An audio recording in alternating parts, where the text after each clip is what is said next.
So I wanted to cover just the very basics of shuttle tatting again today. This is a very large tatting shuttle. It's called a tatsy, and this is some pretty large thread. It's actually more of ribbon, but let's get started. So what you're going to do is take your shuttle. If you happen to have a post like this one, you'll stick the tail end of your thread through the post and then hold it. And then what you'll want to do is you will want to wind counterclockwise, so against your clock, so that as you begin to tat, your thread will be set up correctly. So wind a little dab on there. Okay, and now we are set up.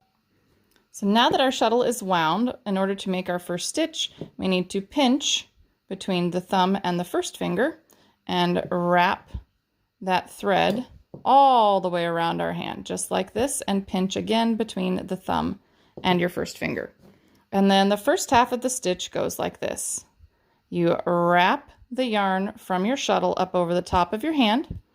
You go under the space between your first finger and your second finger and the ring that's on your hand.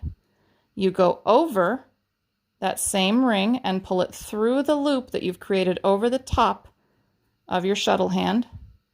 You pull your shuttle through and you'll see you have a loop from your shuttle. But what we need to do is relax this hand and pull, and that will flip the loop magically to your ring hand. To make the second half of our stitch, we're going to dangle the thread in front, pass the shuttle again between the first and second fingers, over and under and back through the loop. And you'll see that we have a very nice loop coming from our shuttle. But again, what we need to do is transfer this loop to our ring. So you will relax the tension on your ring, pull tight on your shuttle, and make your second stitch. So let's put that all together. We're going to make the first stitch by holding that thread over the top of our shuttle hand, passing the shuttle between the first and second fingers of our ring hand. And we're going to go under and over and back through that loop.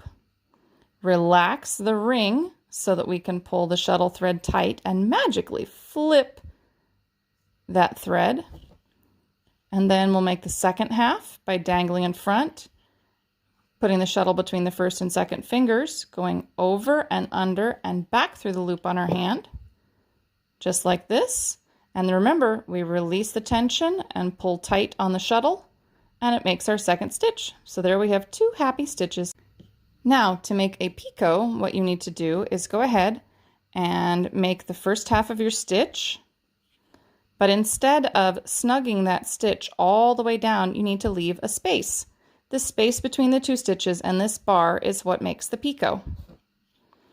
Then go ahead and make the second half of your stitch and snug it tight.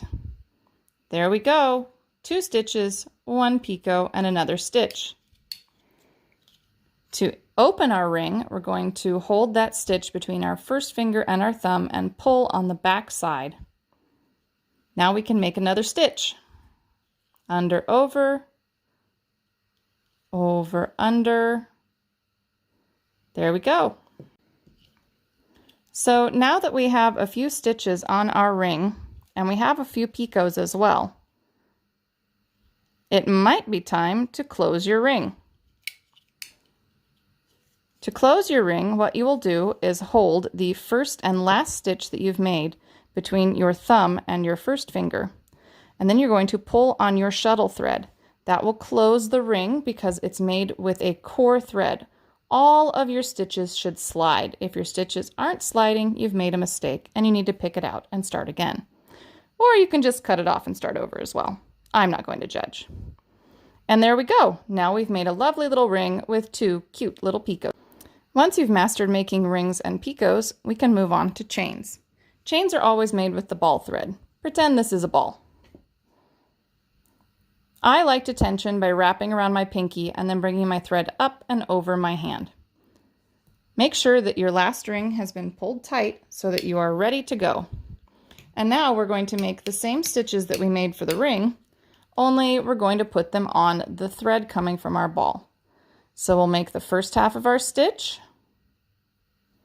and tighten it down, and the second half of our stitch, just like this. And now you're making chains. We can put picots on our chains as well, just like we did with the ring. Just remember, don't tighten it all the way down. Once you have made your chain and you are ready to switch to a new ring, you need to tighten that chain down, reverse your work, and make a new ring. So to make the new ring, you'll do the same thing you did before. Pinch between your thumb and first finger, wrap that thread around your hand, and you're ready to go to make your new ring. Now let's learn how to join. So in order to join, we need to connect two rings, or sometimes two chains, from one ring to a picot. So what you're going to do is lay your picot over the ring thread, and then grab a hook or use the pick and pull your loop through. Now what we need to do is slide our shuttle through that loop, and then we will tighten it down and make the second half of our stitch. So once your piece is joined, you can continue to tat just as you were before, putting in your stitches and your picots,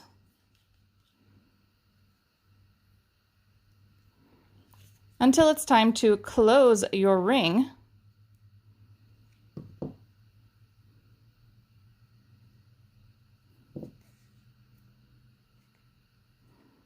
And reverse your work to make your next chain. I hope that helped and you enjoyed this little lesson in how to tat.